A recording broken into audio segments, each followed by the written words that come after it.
এসো রবের পথে। কানখুলি লাল মসজিদ দিনিয়াত মুনাজ্জাম মক্তব।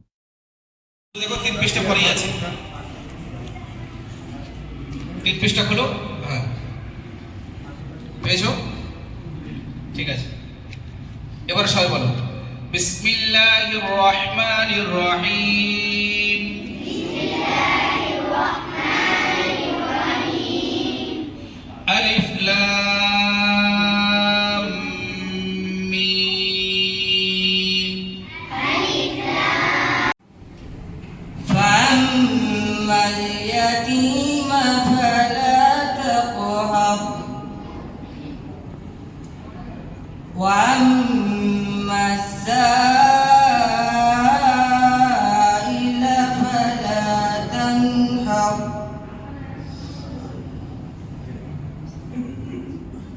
وأما السائل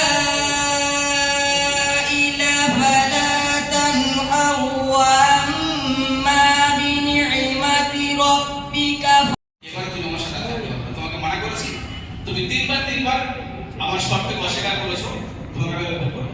ওই কাজে তুমি চলে যাও, আর তোমার কোনো কাগজে দিতে চলবে না, আর তোমার কোনো আমি আর নেব না। তুমি যদি কাগজে বিরোধী করো, যদি তুমি অন্যায় স্বীকার করো, তোমাকে আমি দিচ্ছি না, এখান থেকে তুমি বেরিয়ে যাও। তো মুসা আলাইহিস সালাম বলে ঠিক আছে বেরিয়ে যাচ্ছি। তো কমপক্ষে 3টে কারণ বলে দিন কেন আপনি কাজগুলো করলেন।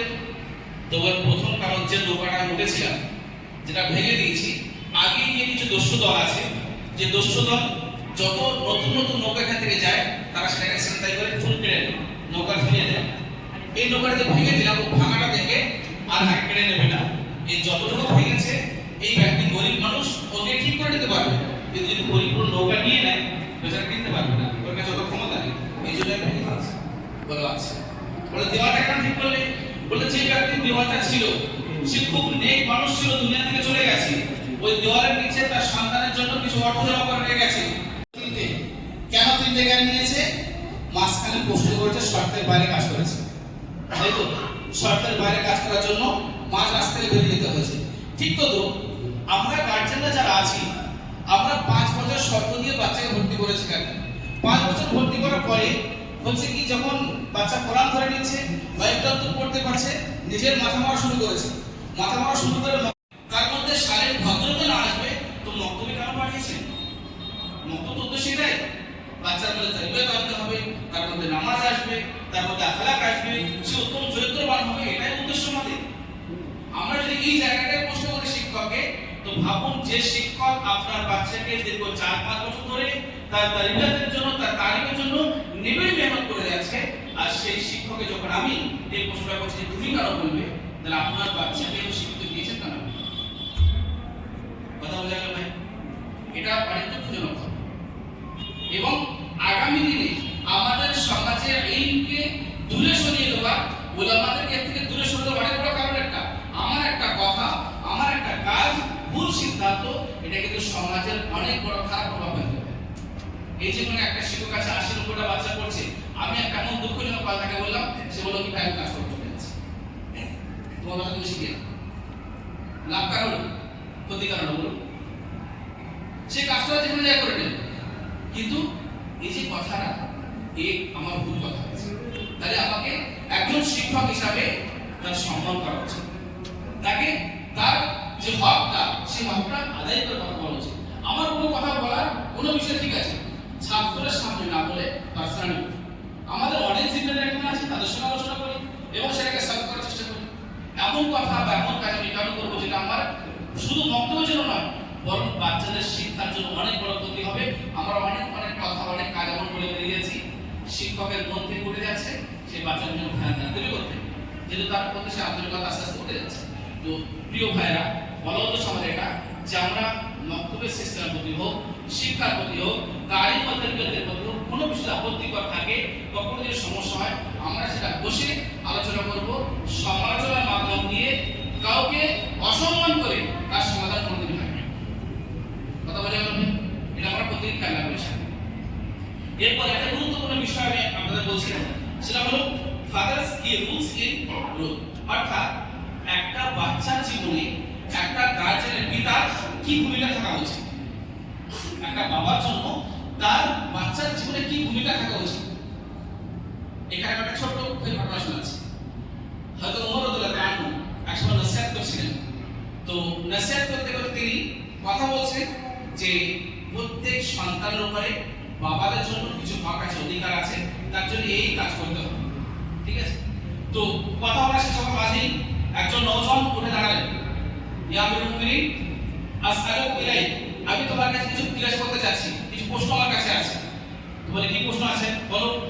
বলে আমার প্রশ্ন হলো এটা, আপনি যেমন বললেন যে সন্তানের উপরে পিতামাতার কিছু হক আছে, তো কি পিতামাতার উপরে সন্তানদের কোনো হক আছে কি নেই? বলে হ্যাঁ হক আছে। বলে কি আছে? বলে প্রত্যেক পিতার জন্য তিনটি হক আছে, তার সন্তানের জন্য করতে হচ্ছে। কি কি হক? সব থেকে প্রথম এক নম্বর হক হলো সন্তানের জন্য ভালো মা, নেক মা নির্বাচন করা। যদি নেক মা হয় তার থেকে তার সন্তানও নেক সন্তান তৈরি হবে।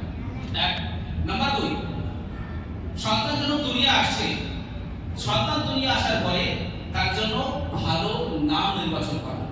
আজকে আমাদের সমাজের মধ্যে একটা ফ্যাশন হয়ে গেছে যে নাম এমন রাখবো এলাকায় কারণ নেই, সে যদু মধু আর ঝন্টুমন্ড যাবার হোক, কিন্তু এলাকার কারণে এমন নাম রাখতে হবে। এটা আমাদের মানে একদম পুরো ফ্যাশন হয়ে দাঁড়িয়েছে। হালাকে নবী করিম সাল্লাল্লাহু আলাইহি ওয়াসাল্লাম হাদিসে আছে আল্লাহর সঙ্গে সংযুক্ত নাম হলো আব্দুর রহমান, আব্দুর রহিম, এমন নাম আল্লাহর নিকটে পছন্দ নেই। তো আমরা সব নামগুলো নির্বাচন করতে পারি। তাহলে দ্বিতীয় শব্দ কি হলো? দ্বিতীয় বিষয় শব্দ কি হলো? যে ভালো নাম নির্বাচন করা। তৃতীয় হক হলো প্রত্যেক পিতার জন্য তার সন্তানের উপরে তার সন্তানকে দিন শিক্ষায় শিক্ষিত করা, আল্লাহর রাসূলের সঙ্গে পরিচয় করা, এই তৃতীয় হক। তো সে নওজওয়ান বলছে যে আমার বাবা এই তিনটে কাজের মধ্যে একটাও করেনি, তাহলে কি আমার উপরে কোনো হক আছে আমি সেই কাজটা করবো? তো এত বড় ধরে বললেন তোমার বাবা কি মসজিদের মধ্যে আছে? বলে হ্যাঁ আছে। তো দাঁড় করেন, জিজ্ঞাসা করলেন তোমার ছেলে যা কিছু বলেছে কথা সত্য বলেছে কি মিথ্যা বলেছে? বলে হ্যাঁ সত্য বলেছে। ফের মজাদার জিজ্ঞাসা করা হলো তোমার মা কি করে? বলে আমার মা হলো একজন কৃতদাসী এবং সে অগ্নি পূজারী, সে আগুনের পূজা করে, অর্থাৎ সে মুসলমানও নয়, তো নেক করতে হবে। কথা বোঝা গেল? আজকে আমাদের মায়েরা ঘরে ঘরে টিভি দেখে, ফোন দেখে, দীর্ঘ দীর্ঘ সময় ফোন দেখে দেখে তারা ব্যস্ত, সন্তানের কাছে সময় দেওয়ার মতো সন্তানের কাছে নেই।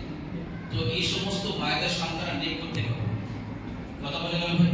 বাচ্চাকে নসিহত করে তাকে সময় দেবে, এই সময়টুকু নেই। আচ্ছা, দ্বিতীয় কি? বলে আমার নাম রেখেছে আমার একটা নাম, যার আরবি শব্দ হলো জল।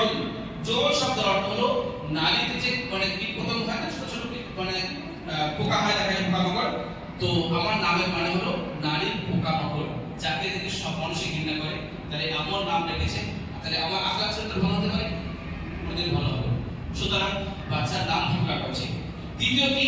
আমার বাবা আজও পর্যন্ত আমাকে শরিয়ত সম্পর্কে কোনো বিষয় শিক্ষা দেয়, তাহলে আমার মধ্যে দিন থেকে আসবে। কথা বোঝা গেল? তো আমার বাবা যেন তিনটে হক আদায় করেনি, আমার উপরে কোনো হক নেই।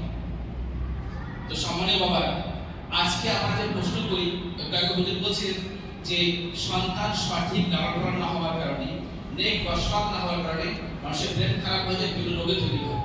আজকের অধিকাংশ গার্ডিয়ান প্রশ্ন করে যে আমার সন্তান কথাই শোনে না, আমার বাচ্চা কথাই শোনে না, প্রেশার না বুঝিয়ে সে কথা শোনে না।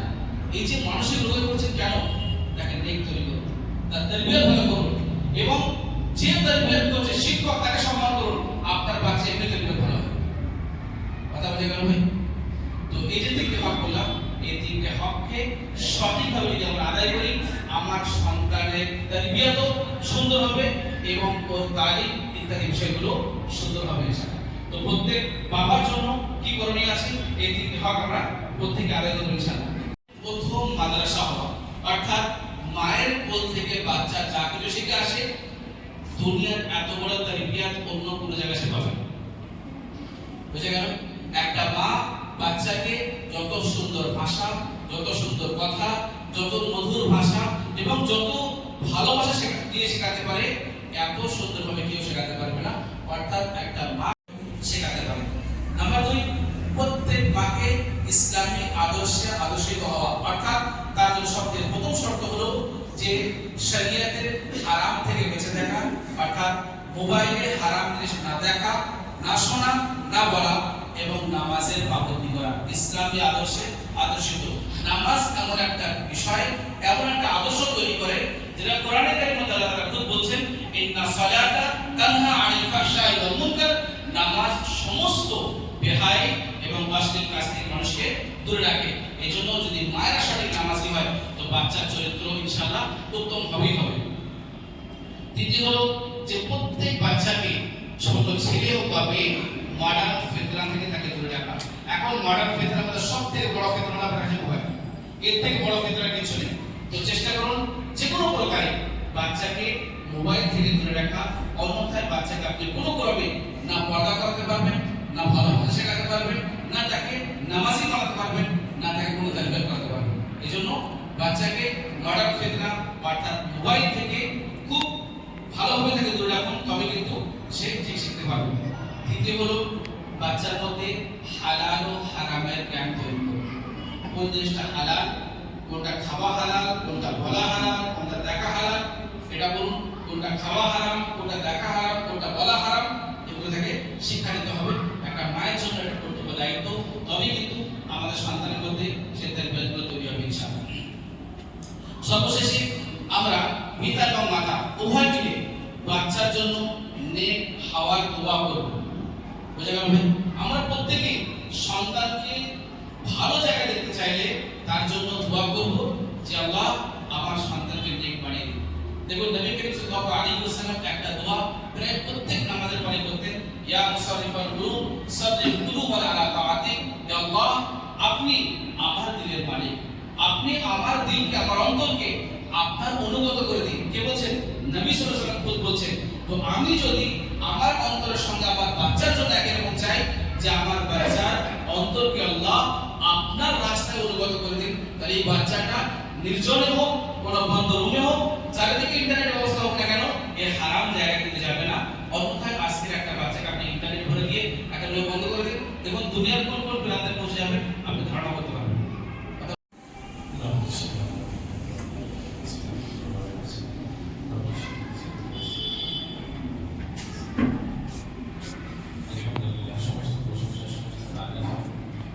আল্লাহ সুবহানাহু ওয়া তাআলার জন্য যিনি বড় ভালোবেসে রহমত করম করে দিলেন নিজকে, দিনের চিন্তা থেকে আমাদেরকে এখানে বসিয়েছে। আল্লাহ বলেন যে কিছুক্ষণ সময় দিন সংক্রান্তে চিন্তা ফিকির করা 60 কিংবা 70 বছর নফল ইবাদত করা ছিল। আমরা যে এখানে বসেছি শুধু এই বসাতে আল্লাহ পাক আমাদেরকে কি দেন? হাদিসের মধ্যে এসেছে, যখন কোনো বান্দা আল্লাহর উদ্দেশ্যে, আল্লাহর প্রশংসার জন্য যে মজমাতে জমা হয়, কিতাবের মধ্যে এসে যে আল্লাহ পাক ওই মজমাতে বসনেওয়ালা সকলের পেছনের গুনাহকে মাফ করে দেন। একটা হাদিসের মধ্যে এসে তার সারমর্ম যে জমিনে কিছু ফেরেশতা সবসময় ঘোরাফেরা করে ওই সমস্ত মজমাকে তালাশ করে যে মজমাতে আল্লাহর প্রশংসা, দিনের মজমাকে তালাশ করে, এবং তারা তালাশ করতে করতে মজমাগুলোকে ঘিরতে শুরু করে, চারদিক থেকে ঘিরে আসে আর কাতার লাগাতে লাগাতে আসমান পর্যন্ত পৌঁছে। অন্য হাদিসের মধ্যে সে জমিনে যে জায়গায় আল্লাহর প্রশংসা হয়, আল্লাহর জিকির হয়, আসমান ওয়ালাদের কাছে ওইগুলো ওই রকম চমকায় যেমন জমিন থেকে আমরা তারা, আকাশের তারা চমকাতে থাকি। এই মজমাতে শুধু বসে যাওয়াতে আল্লাহ পাক মাগফিরাতের ওয়াদা করেছেন, আর এই ইহতিসাবের সাথে আমাকে যোগতে হবে।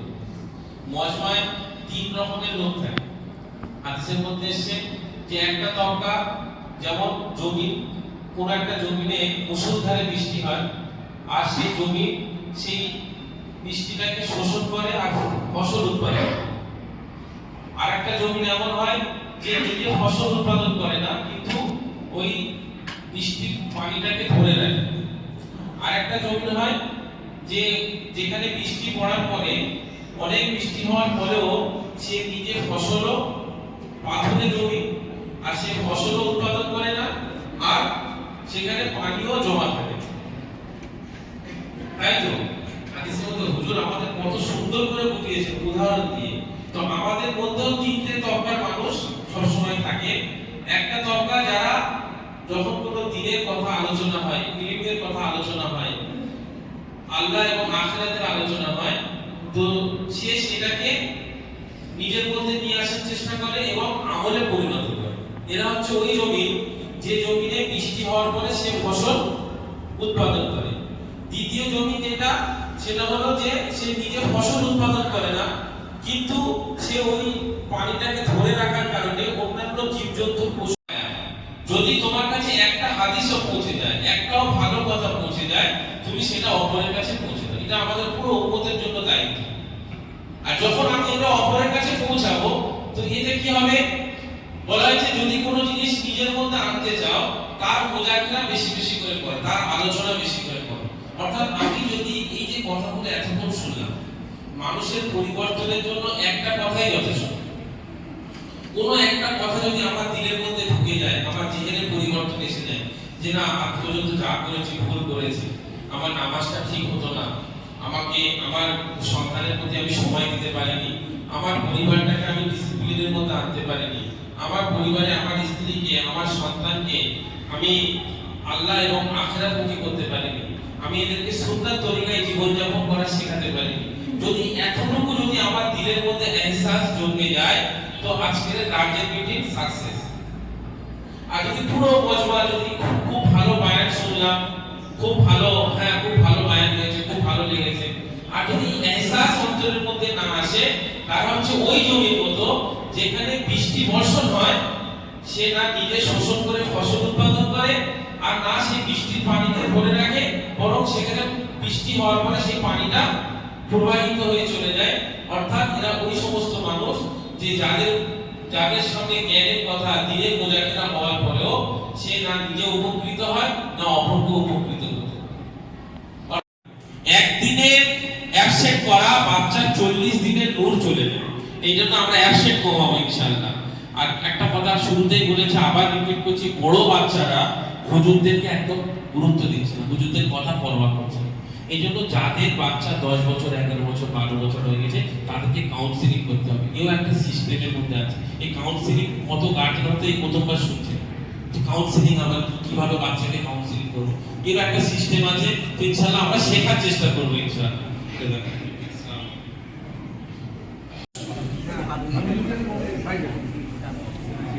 তো যেটা বলছিলাম যে কোরআনে কারীম বিশেষ করে আমাদের যে সমস্ত বাচ্চারা শুরু করছে আজ থেকে, তো আমরা প্রত্যেকেই চেষ্টা করব কোরআনে কারীমটা যখন বাচ্চারা পড়তে আসবে, তাকে বাড়ি থেকে ওযু ইস্তেনজা করিয়ে পাঠানো। যেহেতু বাচ্চার কাছে কোরআনে কারীম আছে, সে কোরআন নিয়ে আসছে। দ্বিতীয় একটা বিষয় হলো যে আমাদের অনেক সময় দেখা যায় যে বাচ্চারা বাড়িতে গিয়ে, মানে বক্তব্য থেকে যখন বাড়ি যাচ্ছে, তো বাড়িতে গিয়ে ব্যাগটা কাঁধ থেকে খুলে যেখানে জায়গা ফেলে দিল। এটা বাচ্চাটা অভ্যাস হয়, কোনো জায়গায় রেখে দিল, এবার নিচে রেখে দিল, খাটের উপর রেখে দিল, এটা বাচ্চার অভ্যাস।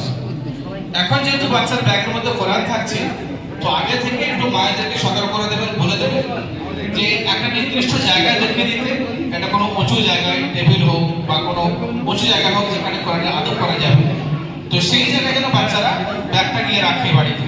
এটা একটু বাচ্চাদের আগে থেকে বলে দেবেন, যাতে যেখানে সেখানে গিয়ে বাচ্চারা কোরআনটা না রেখে দেয়। কিন্তু এই বিষয়টা আমরা খেয়াল রাখবো ইনশাআল্লাহ। তৃতীয় একটা বিষয় হলো যে দেখুন, বাচ্চা যতদিন কোরআন ধরছে, তো প্রাথমিক জিনিসগুলো তারা পড়ে। এখন প্রাথমিক জিনিস পড়ার ক্ষেত্রে দেখা যায় অনেক সময় বাচ্চারা কামাই করে, আসে না, দেরি করে আসে, এটা তবুও একটা মোটামুটি চলে যায়। কিন্তু যখন কোরআন ধরছে, তো এর জন্য একটা অনেক গুরুত্বপূর্ণ বিষয় এটা। তো এই জায়গায় আমরা খেয়াল রাখবো যে বাচ্চা মক্তবে দেরি করে না আসে এবং বাচ্চা মক্তবে কামাইও না করে, যাতে বাচ্চারা রীতিমতো মক্তব থেকে কোরআনটা সেই শুদ্ধভাবে পড়ে নিতে পারে। অন্যথায় কি হয়, দেখা যায় যে বাচ্চারা একটা বেশি কামাই করার কারণে বা বেশি অ্যাবসেন্ট হওয়ার কারণে বা দেরি হওয়ার কারণে দেখা যাচ্ছে কোরআনটা তার দুর্বল হয়ে গেল। তো এই বিষয়টা আমরা সবাই ইনশাআল্লাহ খেয়াল রাখবো। ঠিক আছে?